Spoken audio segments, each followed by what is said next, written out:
This is TJR Trade's $20 million empire that made him the most viral nigga in the online space. But it all started back in summer of 2021. Tyler Jordan Riches was sitting in his room. He had just got a notification that a bill had came through. His new account balance was negative $2,050.25. This was his rock bottom moment. He had been trading for 2 years at this point and was still unprofitable and also in debt to some friends that he had taken money from. To get out of this hole, he tried anything. His lowest moments were doing DoorDash, where he'd have to ask people that he was delivering food to for physical cash tips in order to fill his car up. He would also often have to steal the last meal of the night in order to have food to eat. However, he wasn't fully broke. He had already made an investment that would go on to make him millions and also create the TJR trades that we know today. Now, I've spent over 100 hours studying all of his videos, podcasts, creator breakdowns people have made on him, looking at his program and the reviews, but nobody really understands what's going on here. And I'm not just some kid guessing. I've built a $2.1 million a year YouTube empire as an 18-year-old, so I've actually used these strategies myself. Section number 1. Backstory. Now, it all starts in Los Altos, California, an affluent neighborhood on the west side of Silicon Valley. In the 1950s, Tyler's great-grandparents built a private school in the area that would go on to be passed down generations. My family is super by the book. My great-grandparents started I wouldn't necessarily call it a famous private school, but I would say it's really well known within the Bay Area as having some of the top education in that place. And my dad now runs that school, with the current owner being his dad. And this was no ordinary school. The tuition to attend is roughly $50,000 yearly, meaning that Tyler received an education worth over $600,000 in total. This also meant that he went to school with the children of some of the richest entrepreneurs in the entire world. Now, you'd think that would be the golden ticket to financial freedom for him, but it wasn't that simple. He has 2 siblings, an older brother and a younger sister, and his family are what's called Mormons, which is a subgroup of a religion under Christianity. Growing up for him, this meant very strict rules, something Tyler clearly hated and would cause him to clash with his parents. I was a part of a religion where it was pretty much, they're going to tell you everything that you have to do, the do's and don'ts, and that's just kind of how it worked in my family. He was the misfit. He was the middle child trying to find his place, and this meant that he had mental health struggles. I was never confident when I was a child, and my brother, I'm sorry if you're watching this, man, but dude, you hurt me. You bullied me, bro. For years. This only got worse going into high school. His older brother was bullying him, and he was also taking the shine by playing 3 different varsity high school sports at a very high level, even being ranked in the state of California. Even though Tyler wasn't a star athlete himself, he still played basketball, football, and competed in powerlifting. And the reason that I say this is because, believe it or not, a casual conversation in a locker room would change his life forever. The captain of the football team, who was a senior, sat the entire team down to have an important discussion. And this wasn't a strategy or a motivational talk. He was trying to convince them to buy Bitcoin. Everybody on the team brushed him off except for Tyler, who began researching cryptocurrency and learning more about this. And keep in mind, this was in 2018, meaning Bitcoin wasn't even at $10,000 yet, which just for context would be over a 10x multiple of where it is today. This led to him taking the red pill and learning about the financial systems and government corruption. He now had a burning desire to get rich and escape the matrix, however it didn't pay off immediately. His brother was now in college and he'd met a friend who was teaching him about how to make money with this thing called day trading. Like any beginner trader, he began telling everybody about how he was going to get rich. This caught the eye of his younger brother Tyler, who was already aggressively investing every single spare dollar he could find, especially given he had no living expenses, straight into Bitcoin and any other crypto he could find. He jumped at this opportunity and began reading books and watching videos from OGs in the space like Swaggy C or Lambo Rule. At that time, I was looking up to the main dudes that you still see on YouTube, okay? Like freaking Swaggy C, Lambo Raul, I was all about the support and resistance shit. I was all about the indicators. That was my bread and butter back in the day in high school. And as you guys can tell, I don't trade that way anymore. I was getting burned really heavily. This is what he was meant to do. Unlike family gatherings, hanging out with friends, or playing sports, trading and learning the charts was the one place where you could truly nerd out and fall in love. Section number 2, the come up. Now back to that negative account balance. He slowly continued to climb out of that hole, doing anything he could. He worked as a gym teacher at the school, continued to do DoorDash, and even donated plasma. But what nobody knew is that he had managed to put over $300,000 into Bitcoin. What's important here is that he was willing to do anything, even hitting rock bottom and putting his pride aside because of how much he believed in this investment. But the success didn't come that quick, and he was still forced to enroll into college, with his choice being the University of Utah. Things continued to suck for him. He would go on ups and downs with trading.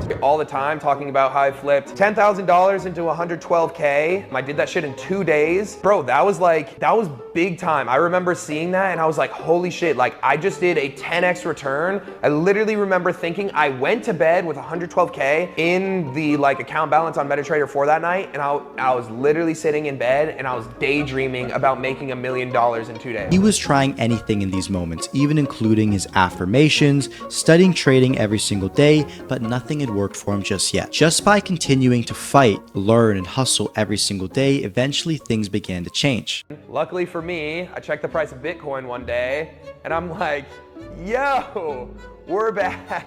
So then, you know, obviously like during my first year of college, again, it's like still kind of back and forth with COVID. And this was like pretty much the COVID bull run, that 2020 run that Bitcoin and all the altcoins went in. It was a brutal time. The global pandemic had started, and with that, the 2021 crypto bull run kicked off. All of the pain, tears, and sleepless nights had finally paid off, and his investments made him a liquid millionaire in just a few months. Now, was there luck involved with this? Yes. After 2 years of constant L's, momentum was finally on his side. He didn't need money to survive and pay for his living expenses, so he could finally remove the emotion from his trading. He paid back all the people he owed money to, which also meant he had no pressure on him. When he could simply take his emotions out of it and properly manage his risk, he almost immediately became profitable. He continued to compound on his success by taking the money that he was making from trading and funneling it back into crypto just as aggressively. While the rest of the world was on fire, he had finally escaped the matrix from the comfort of his college dorm room. Because of this, he stopped attending lectures, and he also failed all of his classes. He had already tried convincing his parents to not let him go to school and to drop out multiple times, but they were never sold on the idea. It was only after becoming a liquid millionaire that he could finally sit his dad down and show him the long-term strategy that he really could survive doing this. He's stressing out for me, and I'm like, bet, I can actually cook now.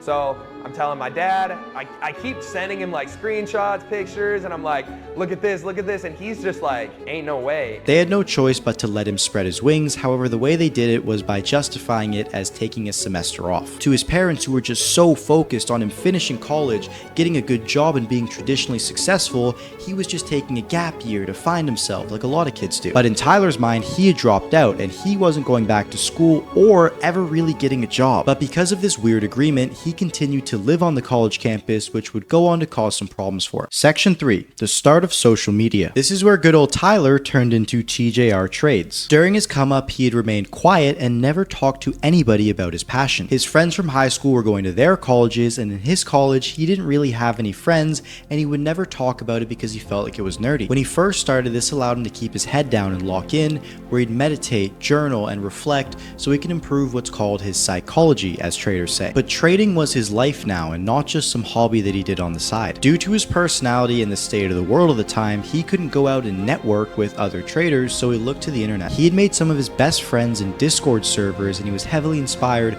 by all of the YouTubers that he watched and wanted to be like them, except with one major difference. He had seen and been a victim to all the shady stuff in the trading space and wanted to document things with complete transparency in order to help his 17-year-old unprofitable self. This is when he first started posting videos, not with some ulterior motive to get rich, because transparently he had more money than he knew what to do with, but with the genuine intention to just share his knowledge. The platform that he chose to start on was TikTok, because he didn't have to put much production into the videos and could easily squeeze it into his day while he went for his iconic walks after the market had already closed or before it opened for the day. He also intuitively knew that all of the young people just like him were watching short form content, and TikTok was the only platform that had this at the time. This was a genius move, and where his iconic tagline was developed. Yo, I'm gonna keep keep giving adult advice. He almost immediately started to gain traction. He was posting 4 to 5 times daily. He was posting every single day. He got into TikTok early in the easy days of virality. He was providing genuine information when the entire world was watching the boom of financial markets. And he wasn't the guy you expected. He was a Cali kid with extremely long hair, oftentimes with the shirt off,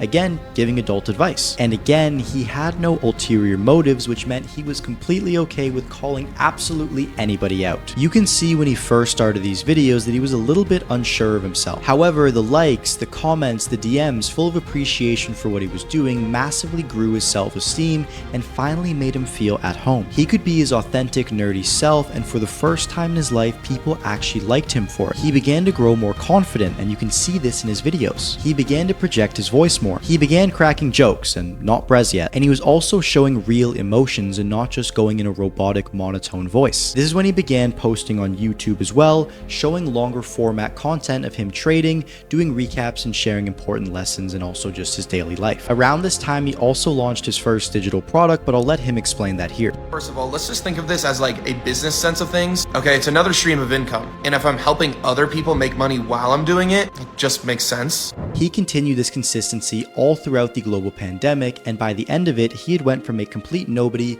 to having a pretty big audience in the micro niche community of trading. His fans were almost cult-like, and he'd post every single day, and they would watch him with absolutely no production value and just him carrying around a camera saying whatever came to his mind. Looking back at it, it was very clear that we were watching somebody who was about to blow up and go viral. However, there was still one thing stopping him. He was stuck in that same dorm in the college town of Utah, and it led to him making bad decisions. He had already made enough money to retire. The dude had generational wealth. And it's a cliche, but money didn't make him happy. He had considered taking his own life, something that he hadn't struggled with all the way back since he was a kid and dealing with mental health struggles. He would cope by binge drinking, doing drugs, and partying, ultimately not living a lifestyle that was congruent with achieving the things that he knew he could do. He needed to escape and find somewhere where he could truly reinvent himself, and luckily, the perfect opportunity presented itself. Section number 4. Puerto Rico. Just a few hour flight off the coast of Miami, there's a small island by the name of Puerto Rico. It's considered an unincorporated territory of the US, meaning that it's not a country or a state. It's one of the only places in the world where you can keep your US citizenship and passport while also collecting some major financial benefits. Puerto Rico is considered a tax haven because their residents pay a 0% capital gains tax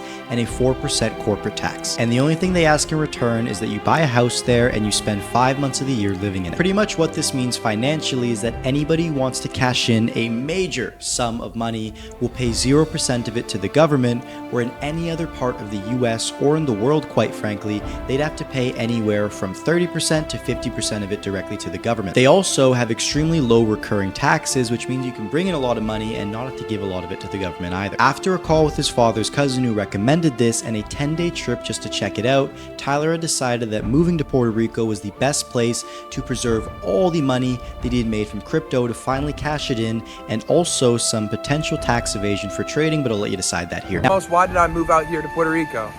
Well, if you guys don't know, we only have to pay 4% federal income tax and a total of 0% capital gains tax. So as you guys know, I'm a crypto investor, I'm a day trader, so that is huge green lights for me to want to come out here. Now, I've done a lot of research for this video, and this is the only incident that I could find where he actually leverages any kind of family connection in order to further himself. But based on that clip, I figure Mr. TJR hadn't been a fan of taxes before this and was probably going to figure something out anyways. But Puerto Rico wasn't just about taxes for him, he had fully turned a new leaf. Obviously, I moved out here with the one and only initial reason to take advantage of the tax act, but now moved out here and everything fucking changed. I started working more. I started losing a bunch of weight. I started eating cleaner, and now, as you guys know, I'm training for a marathon. I'm getting healthier. by living out here and just changing my environment. He was surrounded by rich old men living on this island for the exact same reason that he was, and because of this, he could fully step into his identity of being that kid who's a master of trading and extracting a bunch of money from these financial markets. He went even harder on content, hiring an editor and a videographer to film him. He was posting 3 YouTube videos a day. One was a vlog, one was a trading recap, and one was just an overall lesson about how to play the markets. And he also continued to post those same 4 to 5 TikToks, if not more, every single day, which is a crazy amount of work if you've never produced content before. It was inevitable he would blow up, and blow up he did. Just in his first month on the island, his income had already 10x'd. This is a super cool stat that I like to talk about. After my first month that I moved to Puerto Rico, I 10x'd my income, which sounds ridiculous, but completely true. For real, like that was a really big deal of me changing my environment and helping me expand and grow as a person. But now it's time to cover the more advanced stuff. Like most people, when I first came across TJR, I was confused how he had so much money, but I was also entertained at the same time. Whether it was his crazy character, his trading shenanigans, or his stupid jokes. I consider this dude a genius, and just like my last video on Brez, it is all calculated and by design. Across all of his income sources, which I will go in depth on at a later point in the video, he is easily clearing $1 million a month in profit. Like I mentioned in the intro, none of the creator breakdowns or anything publicly online breaks down just how advanced this strategy is. I don't think almost anybody understands just how much money this guy's making, and as a testament to that, he's extremely close friends with guys I consider the final bosses like Iman, and I'm going to cover absolutely everything. Now, if you pay attention, you're going to understand how this dude, who makes some of the stupidest but also funniest jokes online, is probably within the top 5 making the most money in the whole online guru space. Section number 5. Character. To put simply, what draws people to TJR Trades is that he's a complete anomaly. He's a 6'5" dude with goldish brown curls to his shoulders. He has this vibrant energy. He is clearly willing to say anything. And the guy talks about financial markets and day trading, which just draws you to be interested in what he has going on. Now, as a part of his character, I'd like to break down some of this guy's purchases because he uses a genius strategy. Now, unlike most other gurus who are on the verge of bankruptcy because of lifestyle marketing, what if I told you that TJR has not lost a single dollar and probably actually made money from all of his flexing? His $300,000 Brabus G-Wagon, his Can-Am Maverick RS, a $70,000 buggy, his $3.5 million Koenigsegg Regera, a $600,000 Ferrari Pista, a $150,000 Ram truck, a $350,000 watch collection, a closet easily worth over $1 million, a ridiculous amount of jewelry and chains, even his $2 million house in Puerto Rico, which, just for context,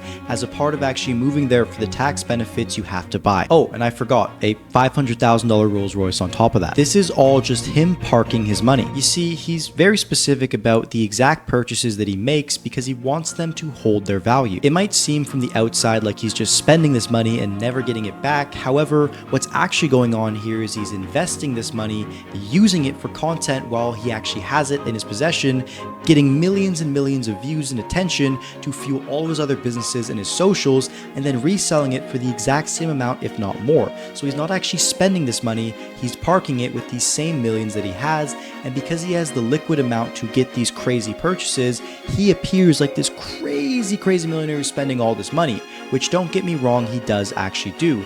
He has done some absolutely crazy trips. In the last 6 months, he spent over $1 million on vacations with his friends. But even that is being used for content. Now, by no means am I saying that this guy is broke. He is clearly not that, and I'm also not saying that he's manipulating his audience. But what you have to understand is that this guy is not irresponsibly spending. It is calculated purchases that he makes in order to get that attention. And because of that, he is able to get way more content than absolutely anybody else because he's picking these things that people really care about. And don't take my word for it, he has openly stated himself that the reason why he buys some of these cars and makes these extravagant lifestyle purchases is because that's what his ideal viewer is actually looking for, and because of that, it allows him to connect with them and push forward his business and agendas. I mean, clearly, I've been fucking ripping so many TikToks and Instagram videos talking about different supercars that I want. People eat that shit up. So for me, it's like, would I even really? It's almost an investment for the brand, bro. It is, yeah. Yeah, no, I don't even fuck with fucking supercars. Y'all love looking at Lambos, McLarens, and Ferraris. I could kind of give a shit about that. I could give a shit about how fast it goes, but I mean, you guys fucking love it. So, I mean, I have the money to spend. Like, I'll make your guys' fucking dream come true. Like, I'll buy it. Like, I mean, it also makes for great content. yeah, no, 100%. Put simply, it's really good marketing. People buy into him because they can see him evolve over his entire content journey and massive authenticity that he's shown in all of his videos. Then you see him boss up, buy all these cars like he just has infinite money, and you start to ask yourself, well, why not me? Why can't I do the same thing? It's so relatable and even creates trends where people will say in his comments, well, he's just like us, but he's rich. And unfortunately, that is not the truth. And again, he has said this. While anybody can make it, not everybody will make it. Trading in any financial market is what's called a zero-sum game, meaning that the money that enters your pocket when you win is the result of somebody else losing. Unlike a lot of the younger gurus where people will literally hit themselves on the head and ask themselves like, hey, how's this guy who's the exact same as me making money? TJR actually draws on inspiration that people look at him and they go, oh, this is who I want to be. And I see his life and I see everything he's done. And because he shows me so much of his journey transparently, even to this day, where you see him posting a crap ton of TikToks and updating him by the hour, you can see that he really is just an average guy in a lot of respects. If his ideal customer trusts him, they're inherently going to be curious about how he's making all of this money. And because of this, they're going to watch his content and they're going to wonder, oh, does he offer any educational material? And then they're going to enter into his funnel, which again, I'll explain in the next section. But overall, all of this character stuff is only meant to do one thing. That is to increase trust. He knows that if somebody sees all of this lifestyle and they can take his word for the fact that he did this through trading and that all of his strategies work, he is going to enter their funnel and potentially end up paying him, which is his goal. Before we do that though, let's leave no stone unturned with how he gets all of this attention and eyeballs. Section number 6, content strategy. In his last 2.5 years on social media, TJR has had an inhumane level of consistency. Posting 2 to 3 times daily on YouTube in spurts, he has posted over 671 long form videos. And don't even get me started on short form because in the last 30 days alone, he's posted 504 times, which is an average of 16.8 per day. In my research for this video, I had counted over 3,000 TikToks he had uploaded before I just decided that I was never going to reach the bottom. His success can be broken down simply into something that I call the time-skill equation. Our results in a given thing per single input is reliant on our skill, meaning that you can post one video and it will get 1 million views, but the only way to get to that amount of skill is to put time in, because that time is what creates what's called a feedback loop that will allow you to get the repetitions and experience to gain that skill. What this means is that with the crazy amount of volume that he's put in, he has gained so much intuitive skill for how to produce good content that it almost comes naturally for him. This is what builds his unique character and leads to him getting some of the craziest results I've ever seen, with 1.2 million followers on Instagram, over 910,000 on YouTube, a few 100,000 on X, and any other platform he decides to go on. You could take a random person off the street, and with the amount of content that TJR has put out, any person would achieve some level of moderate success. Now, the difference between why he gets such crazy results and makes so much money is because of what I call the one thing. Now, before I cover that, let's break down all the types of content that he has to actually get these results. He has his original 58 episode bootcamp series where he breaks down literally everything in trading, and it's pretty much just a free course on how he became profitable, where he pours into it everything that he knows. He has his trading transformation series. He has a crypto bootcamp, but he only got 4 episodes into that. He has his day in the life vlogs, which he's made a crap ton of. Then it's short form content, which falls under 2 categories. It's the anything but trading category, where he does his dances and cracks inappropriate jokes. Nothing, and I mean absolutely fucking nothing, beats a Jet 2 holiday. Book your stay with us for 50% off and we'll have you in a villa in Ibiza. And again, this is where Brez gets cracked.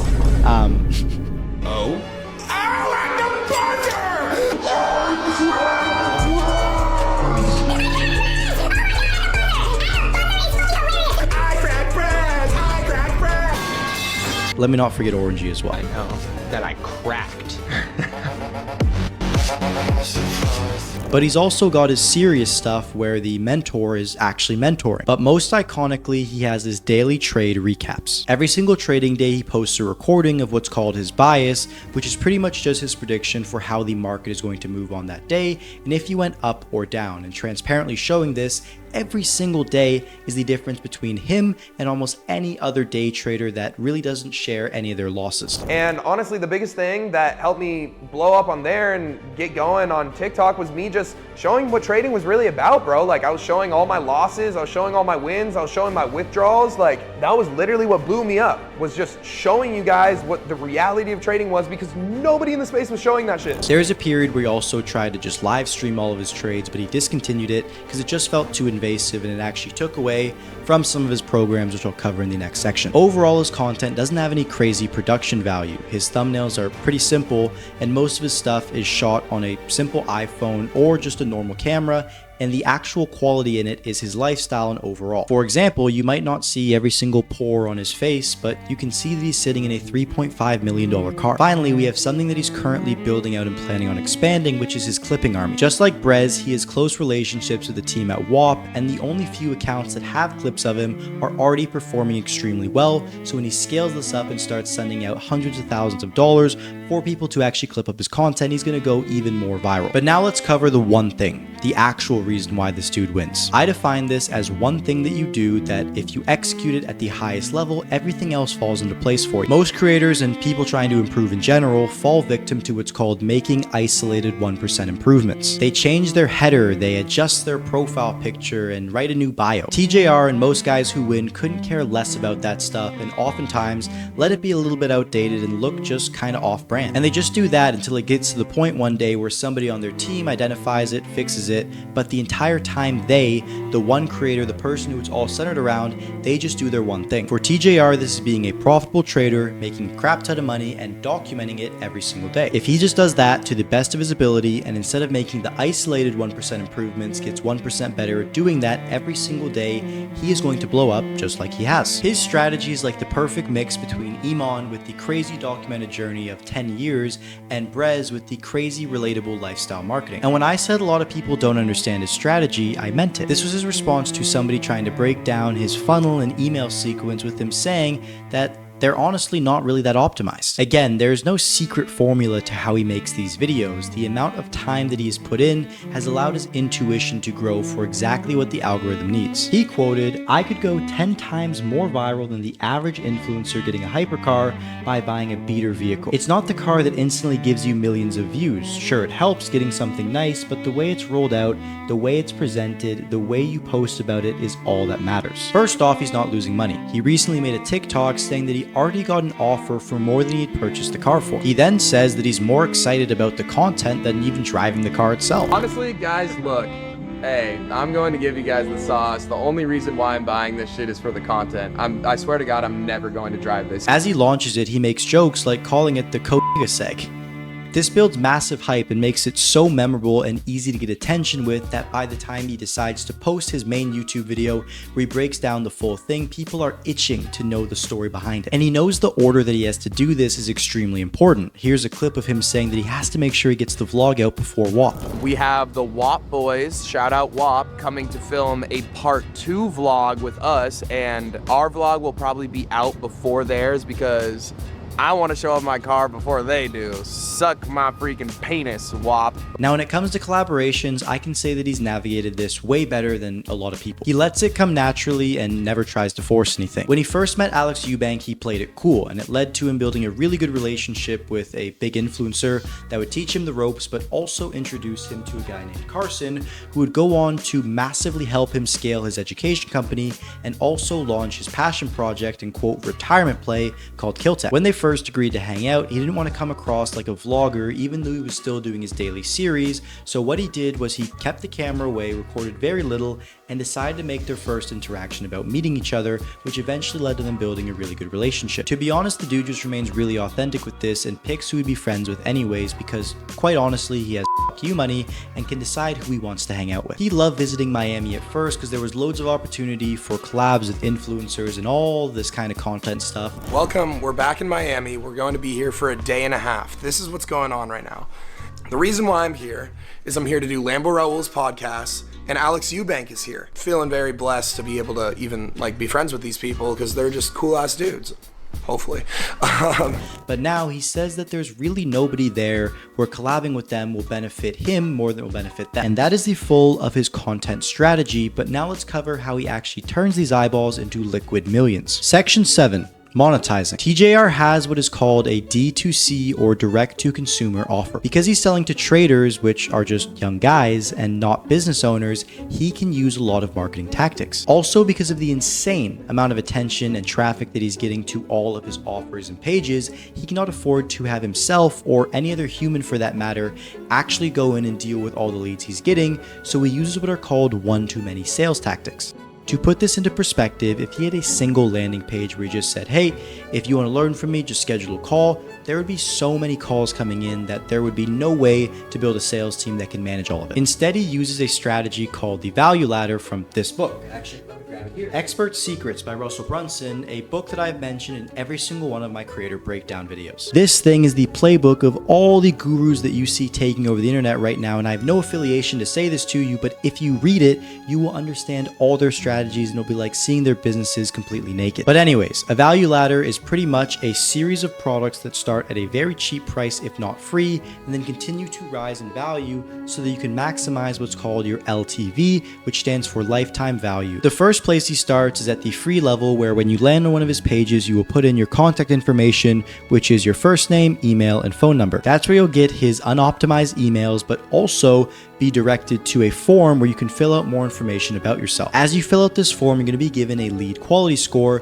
from A through D. A meaning that you're highly financially qualified and have a high probability of purchasing a product, and D is if you are just not financially qualified and not a good fit at all. Then he will move you on to a page to purchase his $27 free trading blueprint, which if you decline, you will get redirected to a McDonald's application page. At this point, you've watched so much of his content and you've just interacted with his brand so much that $27 to learn the secret behind this entire strategy and how he makes so much money seems like an absolute steal. So you decide to purchase the product, and then you find out that in addition to buying it, you're going to get an onboarding call with a member of his team to walk you through this entire process. But remember, I said marketing tactics, because this onboarding call is not with a team member that is a specialist in trading or anything. This is with a member of his sales team who is going to see if you're a good fit to sell you into his mastermind, which goes for anywhere between $2,500 on a split pay plan all the way up to $7,500 paid in full. Now, based on my research, while there's always going to be the bad apples, it seems like this dude has genuinely built the best trading product on the market. You get one-on-one support from staff, a community of traders,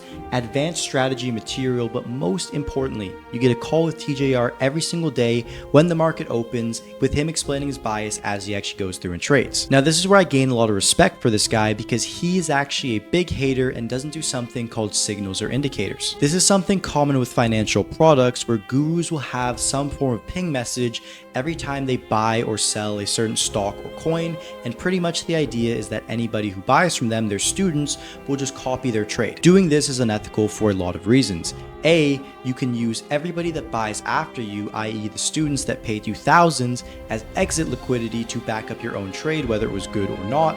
And B, you're also selling a get-rich-quick scheme where people aren't ever going to learn the skill of whatever you're trying to teach them. This is also illegal, and the FTC in the US, or Federal Trade Commission, will actually go after you and throw you in jail if you do this and you get caught. But also, it is just not a good way to run your business, and it attracts people that transparently aren't going to succeed anyways because they're looking for a get-rich-quick scheme. What I found so refreshing is that when he does these live streams, he doesn't show any of his trades, he doesn't let anybody in his community know when he's making a trade.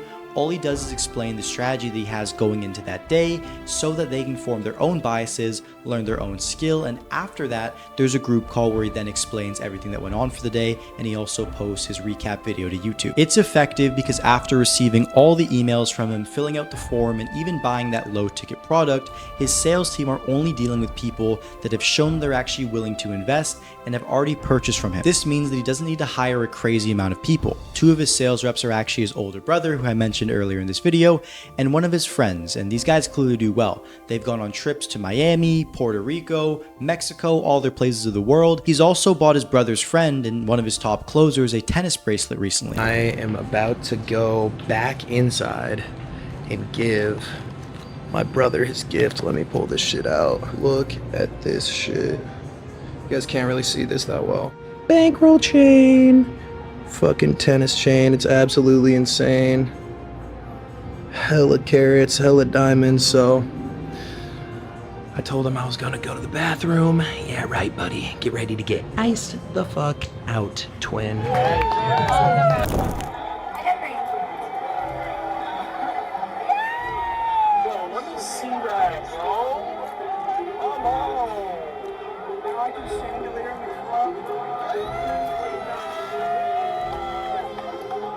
Now from this product alone, he's attributed roughly $1 million in revenue, but in order to get there in the profit mark, let's break down his other income streams. First off, we have Hero FX. This is a trading brokerage, and while I don't know the exact details, he's likely either receiving an affiliate percentage of how much they spend on the platform or just a flat fee per sign up. There was nothing I found online that stated he was a co-owner or somehow got a percentage in total revenue from this company, so it's just as simple as a partnership between the brokerage and the influencer. Now this is a sleeper income source because it gives you pure profit.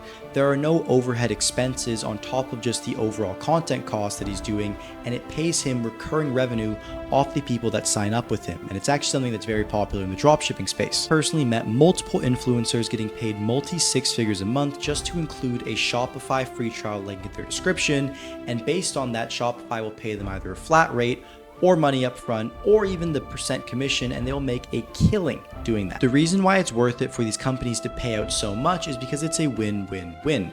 To the influencer, they're getting paid the crap ton of money like I just mentioned.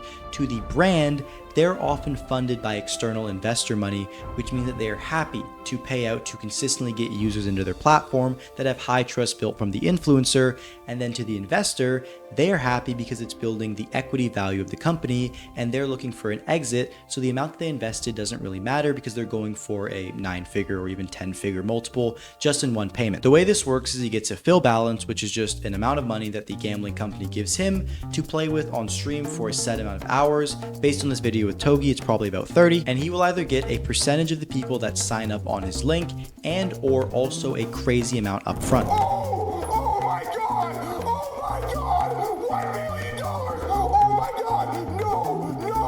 No, bro, you have no fun! No! Oh my God!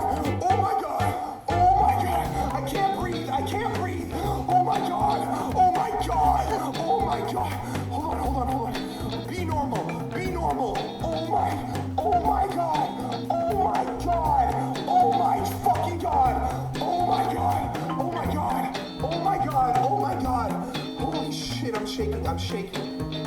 While he stopped doing this, it's important to note because these online casinos have been notorious for handing out some multi-8 and even 9-figure contracts to massive streamers like Aiden Ross, XQC, and many other people that actually average the same amount of viewers that TJR does when he streams. And finally, we have the smallest amount of active income, which is his social platforms. Based on everything other than TikTok, it's around $30,000 a month that I've calculated. However, including TikTok, because of the crazy amount of changes to creator payouts, I'm not actually sure whether it's closer to 30 or even up to 50. Finally, we have his investments where he swing trades and personally plays the market with his investments that he publicly shares on X into crazy cryptocurrencies or even into buying silver. But now let's dive into his final income source and newfound passion. On June 15th of this year at 10:23 a.m., TJR tweeted, "Killtec will be my retirement play. Trading is great active income, but the clothing brand will be an exit play.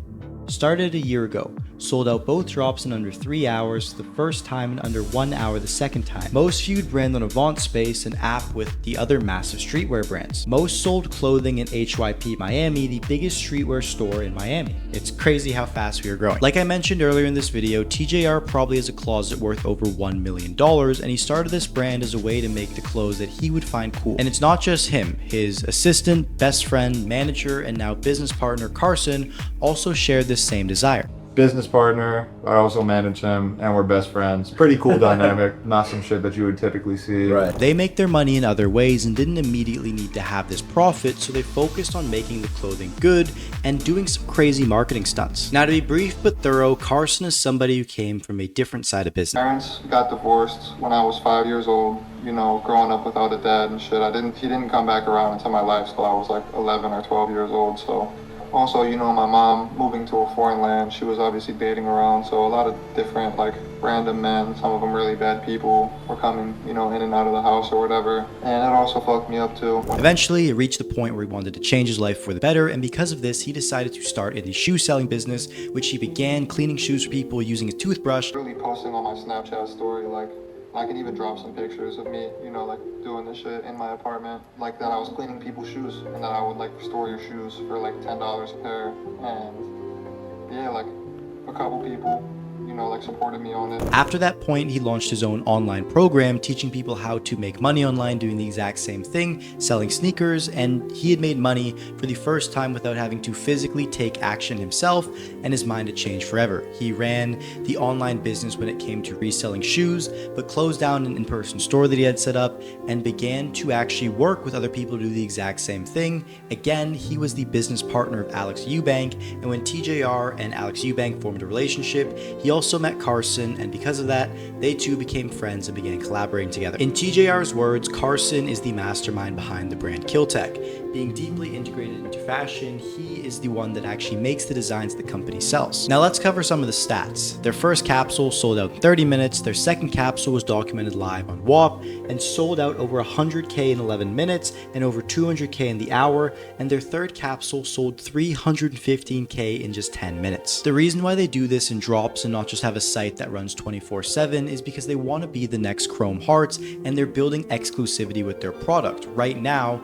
a shirt from Capsule One that was sold at a $100 price point is being resold online for almost $1,000. As they keep doing this, they're going to build a reputation that only makes their clothes more expensive and more expensive, and the people that buy each drop are going to be incentivized because they know what they have will increase in value. Alongside the scarcity, they also have some of the craziest marketing I've ever seen, giving their clothes to a bunch of influencers just like Brez and any of his other friends, and also pushing it to the biggest people in the house scene and the DJ scene in clubs in Miami. This is massive for their brand because it intertwines them deeply with the culture of this music, and because of that, every single person that listens to it will then kind of get an entire theme and vibe from their brand. It also shows authority and social proof that they have some of the biggest DJs in the world like Blondie who will chill with them backstage and oftentimes hang out with them just as friends. Overall, they're not just building a massive product that is a 24/7 store and selling like crazy. They're building a boutique fashion brand, and honestly,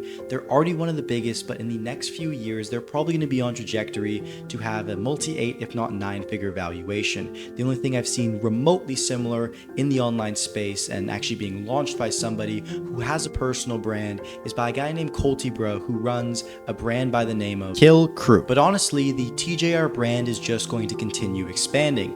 First it was day trading, then it was crypto, then it became jokes in the overall financial market, then we had fashion, and now we have cars and house music and fashion, and it's going to just be a complete evolution that grows alongside his character. It will evolve with him, and once again, this guy has made his money, so we'll likely only see him online, probably up until the point where he has kids, and then he'll probably just stop posting as frequently because he doesn't need the money anyways, and just does it for fun and for the love of the game. One of their friends in a similar position is Rob the Bank, and if you want me to break him down next, comment his name in the description below and any other creator you'd like me to break down. So far we've covered Hormozi in Vegas, Iman in Dubai, Brez in Miami, and now TJR in Puerto Rico. But once again, this video took over 100 hours to make, so if you enjoyed, like and subscribe, and I hope that the value you got from this video was worth the time that you spent, and I will see you in the next one.